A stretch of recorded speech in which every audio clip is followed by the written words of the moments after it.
You are in a very highly regulated industry में जी। जिसमें आप इम्पोर्ट करते हैं तो काफ़ी गवर्नमेंट बॉडीज में तो जी। क्या चैलेंजेस आते हैं? जो शोरूम वालों का एक क्या कहते हैं एक स्केच है ना, वो बड़ा ख़राब है।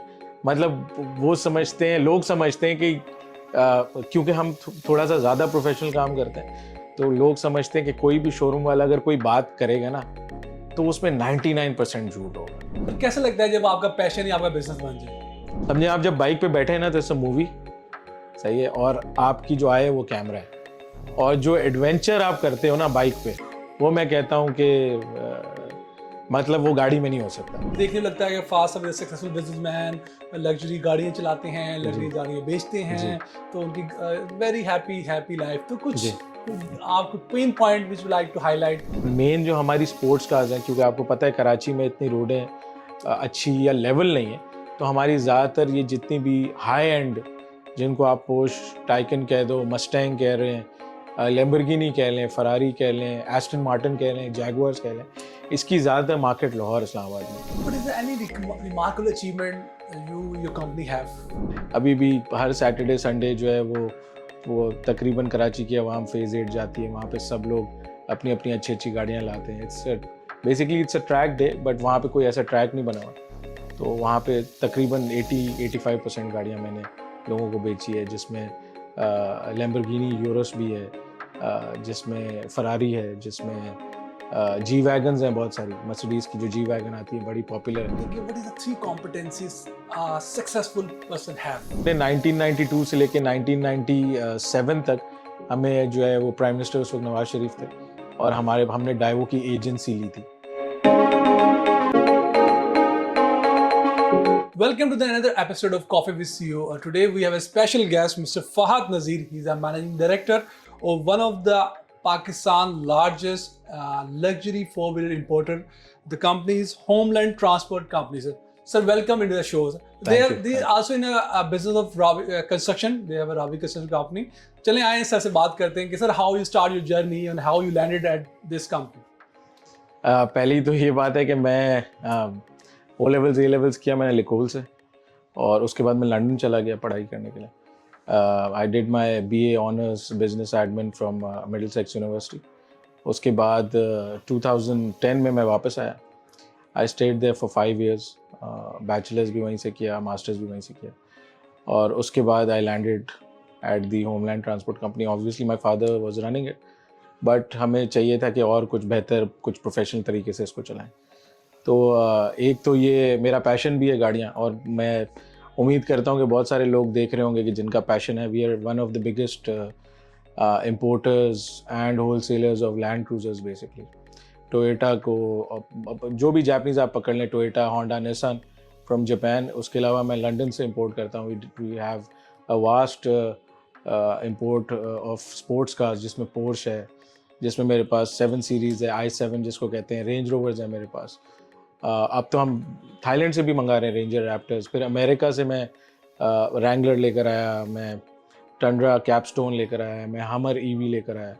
तो इस तरह की गाड़ियाँ बहुत सारी ऐसी हैं जो आप समझे rare to see, rare to view, rare to drive. मतलब अगर आप अभी भी हर सैटरडे संडे जो है वो तकरीबन कराची की आवाम फेज़ 8 जाती है, वहाँ पे सब लोग अपनी अपनी अच्छी अच्छी गाड़ियाँ लाते हैं। It's a track day, but वहाँ पे कोई ऐसा ट्रैक नहीं बना हुआ, तो वहाँ पे तकरीबन 80-85% गाड़ियाँ मैंने लोगों को बेची है, जिसमें लैम्बोर्गिनी यूरोस भी है, जिसमें फरारी है, जिसमें जी वैगन्स हैं बहुत सारी, मर्सिडीज़ की जो जी वैगन आती है बड़ी पॉपुलर है, G63 AMG, वो मैंने बहुत गाड़ियाँ मंगाई, बहुत बेची। तो मतलब मेरा तो पैशन है, मैं तो चाहूँगा कि जो गाड़ी नई आए वो सबसे पहले हमारे पास आए, और हम जो है वो आपके चैनल और आपके उससे लोगों को और भी मार्केट करें। सर कैसा लगता है जब आपका पैशन ही आपका बिजनेस बन जाए?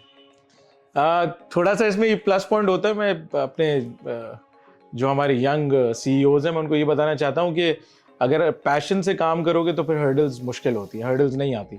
उसकी वजह ये है कि आपका पैशन होता है, आपको पता है, और आप ज़्यादा से ज़्यादा सीखना चाहते हो। आप अपनी गाड़ियों के बारे में ज़्यादा सीखना चाहते हो, आप इंपोर्ट्स को आसान करना चाहते हो। मतलब बहुत सारी ऐसी चीज़ें हैं जो आप पैशन से में कर जाओगे। फॉर एग्जांपल, मैं कभी ट्रिप पे जाता हूँ, मेरी वेकेशन होती है, मैं लंदन गया या यूरोप गया या अमेरिका गया, कनाडा गया, जहाँ भी दुनिया में, तो मैं जो भी गाड़ी को देखता हूँ मैं अपने एस्पेक्ट से देखता हूँ कि यार इसको मैं कैसे पाकिस्तान ले जाऊँ और कैसे इसको वहाँ पे मार्केट करके कैसे हम इसको बेचें। तो मैं कोशिश यही करता हूँ कि हमारी वही गाड़ियाँ पाकिस्तान आएँ जिसकी आफ्टर सेल्स भी ईजी हो। ज़ाहिरी बात है कोई लेता है तो उसके लिए कोई, ज़ाहिरी बात है गाड़ियाँ महंगी हैं ये, तो ये, और पाकिस्तान में फिर एक एस्पेक्ट है कि गाड़ी आपकी जो है वो एसेट है, यहाँ पे कमोडिटी नहीं है। गाड़ी इज़ नॉट अ कमोडिटी। अगर कोई 25 करोड़ की 20 करोड़ की गाड़ी लेता है तो it's an asset for him. वो ये सोचता है कि मैं इतने पैसे लगा रहा हूँ तो एटलीस्ट कम से कम डेप्रिसिएशन हो गाड़ी। तो हम वही करते हैं कि लोगों के शौक भी पूरे करते हैं, और जो कोई इंसान सोच सकता है कि यार मैं ये गाड़ी चलाना चाहता हूँ पाकिस्तान में, वो मैं मंगा सकता हूँ। Sir you are in a very highly regulated industry में, जी। जिसमें आप इम्पोर्ट करते हैं तो काफ़ी गवर्नमेंट बॉडीज में, तो क्या चैलेंजेस आते हैं और हाउ यू ओवरकम? ये बड़ा एक ऐसा सवाल है कि जब भी मुझसे किसी ने पूछा है, मैं हमेशा यही सोचता हूँ कि इसका जवाब कैसे दूँ। हर जून जुलाई जो है ना वो हमारे लिए ऐसा होता है जैसे कि पता नहीं हमारा काम बंद हो जाएगा। ऑब्वियसली देखें, इम्पोर्ट्स अभी पाकिस्तान की कंडीशन ये है कि मेरे ख्याल से मुझे ऐसा लगता है कि एक्सपोर्ट्स बेहतर हैं, बट अगर आप बैलेंस ऑफ पेमेंट्स को देखें तो हमेशा कोई भी दुनिया का कोना होगा या कोई भी मुल्क होगा वो प्रेफर करेगा कि इम्पोर्ट्स आपकी कम हो। मोस्टली सबसे पहले लग्जरी पे ही सारा इम्पोर्ट अच्छा, करते हैं। और फिर दूसरी बात ये है कि हम as a Pakistani, as a ज़ाहिरी बात है, हम भी ये चाहेंगे कि हमारी वजह से मुल्क को नुकसान क्यों हो, तो हम भी उस मुद्दे को देखते हुए ही इंपोर्ट करते हैं। तो हर साल हमें ये हर्डल ज़रूर आता है कि इस गाड़ी पे ये ड्यूटी हो गई, इस पे ये बढ़ गया, इस पे ये हो गया, इस पे ये हो गया। और इसी तरह क्लाइंट हमें कहता है कि यार इस साल सुना है गाड़ी सस्ती होने वाली है। तो वो थोड़ा सा हमारे जो 2-3 महीने होते हैं बड़े मुश्किल होते हैं लोगों को समझाना कि जी कोई चीज़ जो है यहाँ सस्ती नहीं होती, चीज़ें बढ़ ही रही हैं। डॉलर आपका अल्हम्दुलिल्लाह कोई पिछले 3-4 साल से स्टेबल है, और वो बड़ी अच्छा साइन है हमारे लिए। वरना आपको पता है डॉलर जिस हिसाब से ऊपर जाता था उस हिसाब से इम्पोर्ट भी ऊपर जाते थे। Sir what is any remarkable achievement your company have? हमें जो है हमने 1992 से लेके 1997 तक हमें जो है वो प्राइम मिनिस्टर उस वक्त नवाज शरीफ थे, और हमने डाइवो की एजेंसी ली थी। डाइवो जो येलो कैब स्कीम आपको याद है, टैक्सी में डेवो, होंडाई, कुछ मर्सिडीज़ भी थी गाड़ियाँ, कुछ वैन्स भी थी, कुछ बसेस भी थी। तो वो हमें जो है वो ग्रांट हुआ था 1992 में कोरिया से, और वो हमने चलाया, बड़ा अच्छा था। उसमें हमने उस ज़माने में मेरे ख्याल से कोई 3 लाख गाड़ियाँ आई थी, जो कि हमने गवर्नमेंट की हेल्प की और बैंक्स की हेल्प की, उससे बड़ी आसान से तकरीबन 6-7 महीने में और इजी इंस्टॉलमेंट्स पे वो गाड़ी बेची थी। तो वो हमारी एक बहुत बड़ी अचीवमेंट है। दूसरा, हमारी कंस्ट्रक्शन कंपनी जो कि बहुत मशहूर है, जिसका एक प्रोजेक्ट बहुत मशहूर है, उसका नाम है राबी सेंटर।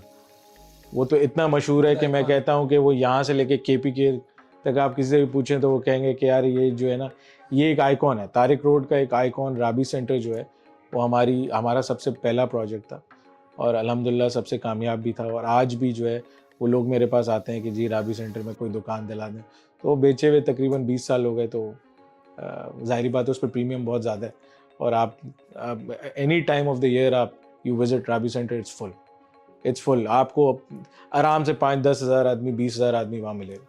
तो इट्स सो पॉपुलेटेड कि हर कोई चाहता है कि हमारी दुकान वहाँ। सर ये तो माशाल्लाह अचीवमेंट होगी। देखने में लगता है कि फास्ट अब सक्सेसफुल बिजनेसमैन लग्जरी गाड़ियाँ चलाते हैं, लग्जरी गाड़ियाँ बेचते हैं, तो उनकी वेरी हैप्पी लाइफ। तो कुछ आप कुछ pain point which like to highlight कि यार ये बड़े काफ़ी चैलेंजेस आए और हमने इसको ओवरकम किया? अच्छा, एक तो यहाँ पे जो शोरूम वालों का एक क्या कहते हैं, एक स्केच है ना, वो बड़ा ख़राब है।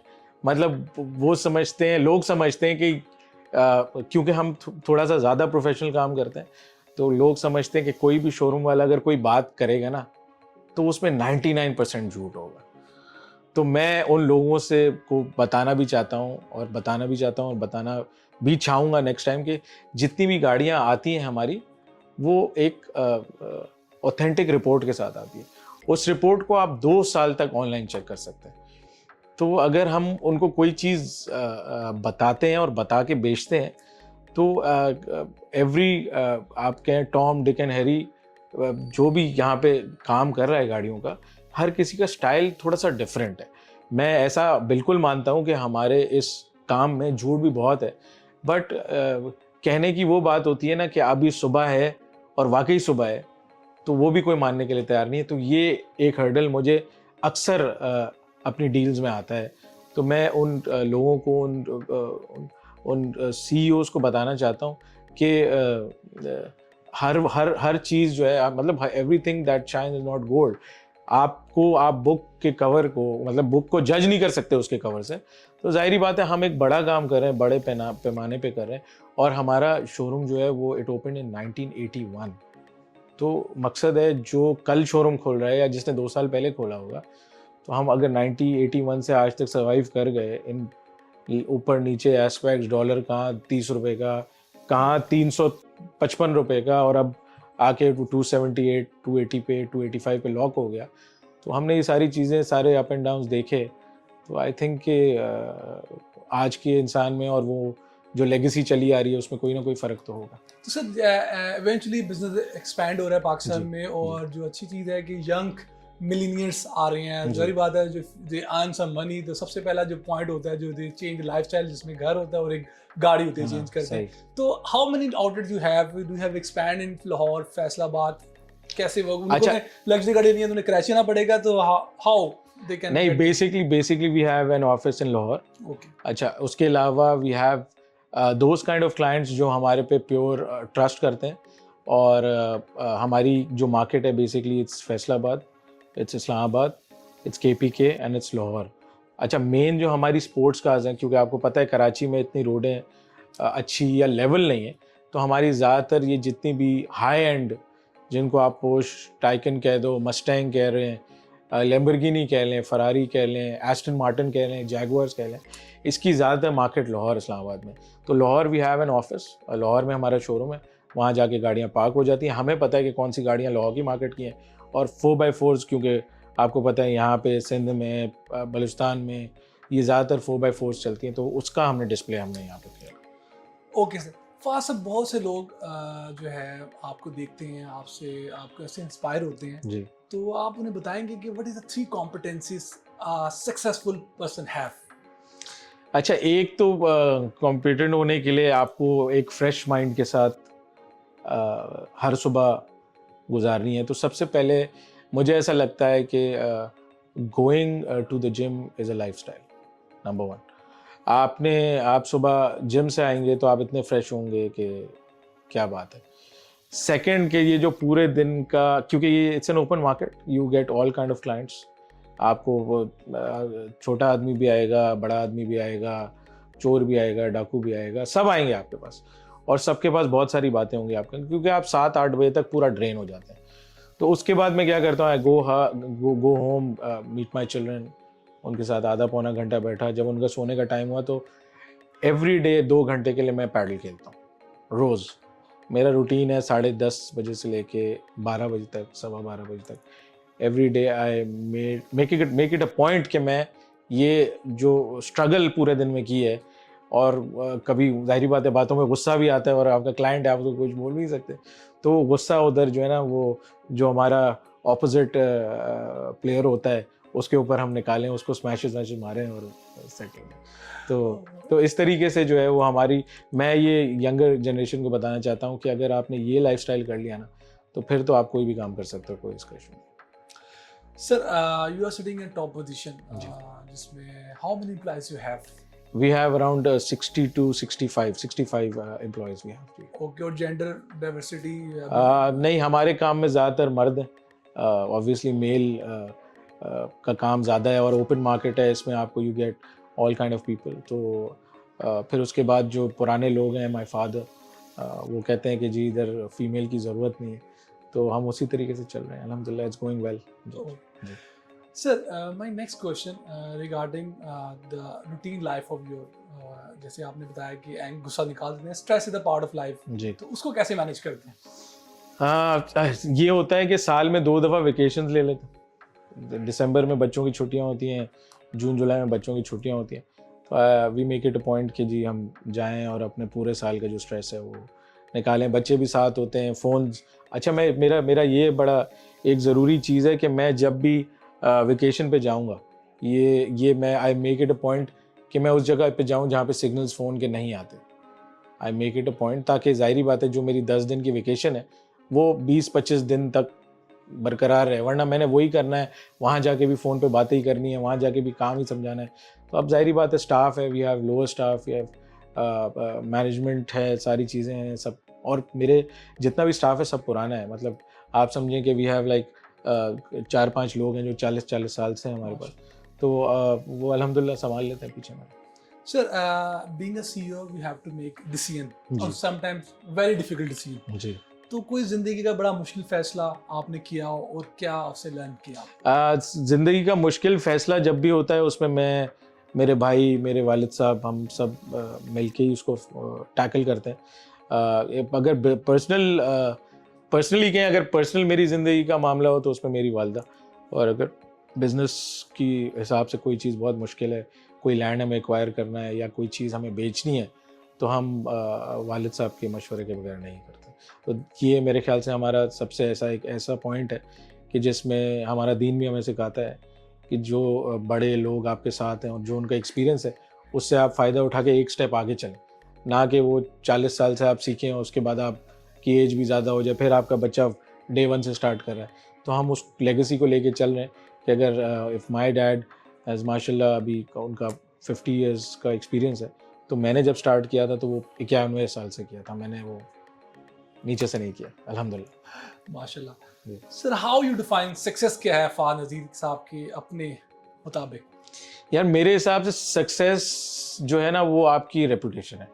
इफ़ आपकी रेपुटेशन बहुत अच्छी है, आप कहीं जाते हो, आपकी लोग इज़्ज़त करते हैं, आपका लेन देन बहुत साफ़ है, आपको लोग अच्छे नाम से जानते हैं, आपको अच्छे अच्छे जैसे CEO समिट है, आप में आपको इसमें आपका इनवाइट है, या चीफ साहब हमारे जो फील्ड मार्शल हैं वो पाकिस्तान, वो कराची आते हैं, और उसमें जो है वो सिर्फ पूरे सिंध से 32 लोगों का इनवाइट है, और सबसे टॉप 10 में अगर आपका नाम है तो मैं कहता हूँ इससे बड़ा सक्सेसफुल करना कोई नहीं। तो मुझे ऐसा लगता है कि if you are running a good business, number 1, number 2 आपकी रेपुटेशन अच्छी है, नंबर 3 स्ट्रेस हर बिजनेस में लेकिन थोड़ा सा दूसरे के मुकाबले में कम है, और चौथा कि आप अपने बच्चों के साथ अपनी लाइफ अच्छी गुजार रहे हो, तो सेटिस्फाइड हो, तो मेरे ख्याल से यही सक्सेसफुलनेस है। तो सर माशाल्लाह आप अपनी जर्नी में आप काम करते हैं, माशाल्लाह आपको इतना अर्सा हो गया इस इंडस्ट्री में, जी, आपने काफ़ी चीज़ सीखी हैं। जी। तो आप 20 साल यंगर फहाद को क्या एडवाइस देंगे? 20 साल यंगर फ़हद को मैं ये एडवाइस दूंगा जो कि मुझे ख़ुद भी करना चाहिए था, लेकिन ज़ाहिरी बात है वो टाइम निकल गया।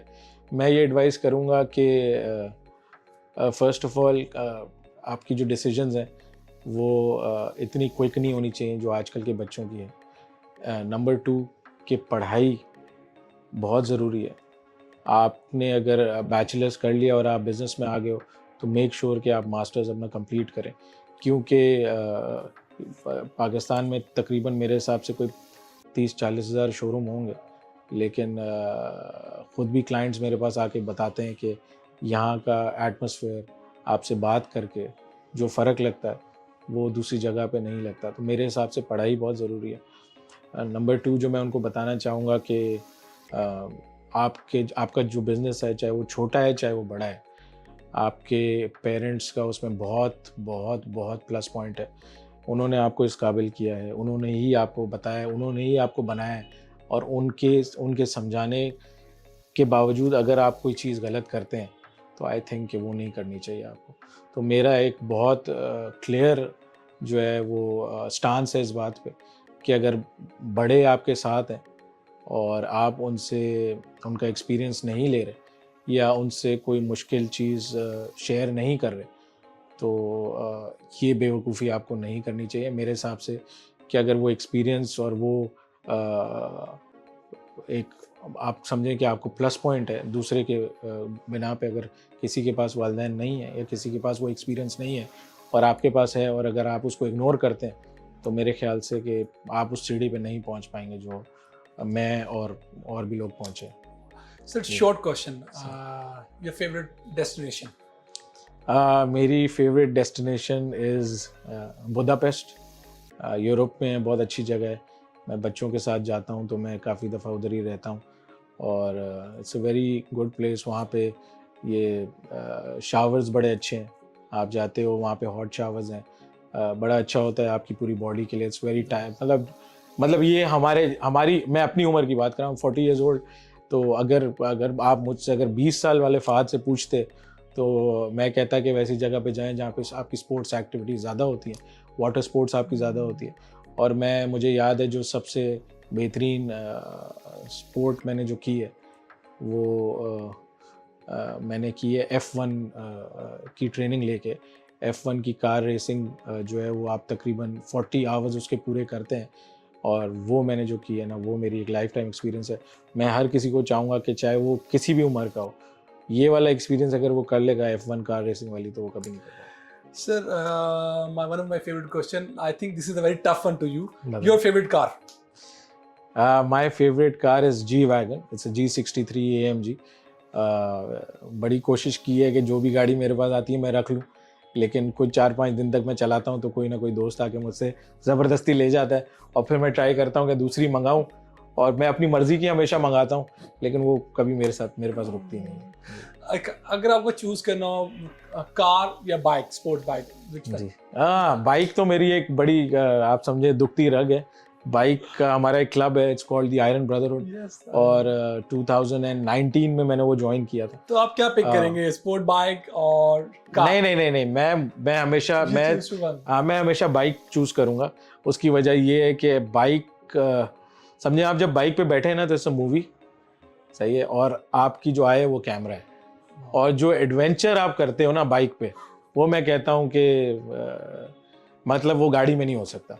और जो बॉयज़ आपके साथ होते हैं, तो मतलब वो जो लाइफ है, वो मैं कहता हूँ कि मतलब सेफ्टी ऑब्वियसली फर्स्ट, बट वो जो लाइफ है, आप जाते हो कहीं जंगल में अपना कैंप लगाते हो, और वो जो आपके दोस्त हैं जो आपके साथ हैं जिनको आप जानते भी नहीं हो, और वो जो आपकी बॉन्डिंग 2-3 दिन में बन जाती है, मैं कहता हूँ कि that's a life time experience, everyone should do it. Fahad भाई, बहुत अच्छा लग रहा है आपसे, लेकिन एक वक्त की हमारे पास कमी है। आखिरी सवाल आपसे पूछेंगे। एक पाकिस्तान में यूथ है जो मेजॉरिटी ऑफ द पॉपुलेशन है, उसके लिए क्या मैसेज ऑफ होप है आपके लिए? पहले तो ये है कि मेरा जो मैसेज है हमारे मुल्क के लिए, हमारा मुल्क जो है मेरे हिसाब से सबसे बेस्ट इस दुनिया में। दूसरी बात ये, जितने पैसे आप पाकिस्तान में बना सकते हैं कहीं नहीं बना सकते, ये मेरा एक्सपीरियंस है। मैं इंग्लैंड में भी काम किया है, मैं साउथ अफ्रीका भी गया हूँ, मैं सिंगापुर भी गया हूँ, मैं दुबई भी गया हूँ, लेकिन हमने अपने 1000 रुपये भी पाकिस्तान की इकॉनमी से बाहर नहीं किए। तो मेरा मशवरा ये है कि जितने भी लोग हैं जो नई यूथ है, मैं बिल्कुल ये ज़रूर चाहता हूँ कि वो पाकिस्तान में ही रहें। नंबर 1, पाकिस्तान में कारोबार करें, और कारोबार ही करें। मेरे हिसाब से जो जॉब बंदा करता है वो ऑब्वियसली ज़रा सा फंस जाता है, ज़रा सा स्ट्रेन हो जाता है, वो आगे निकल नहीं सकता, उसकी अपॉर्चुनिटीज़ बहुत कम होती हैं। तो मेरे हिसाब से कि अच्छे जगहें, अच्छी ऐसी एजुकेशन इंस्टीट्यूशंस हैं जो आपको सिखाती हैं कि आपके पास अगर कम पैसे भी हैं तो आपने किस तरह बिजनेस करना है। सर, बहुत शुक्रिया आपके टाइम का। Thank you so much. Thank you very much. Take care.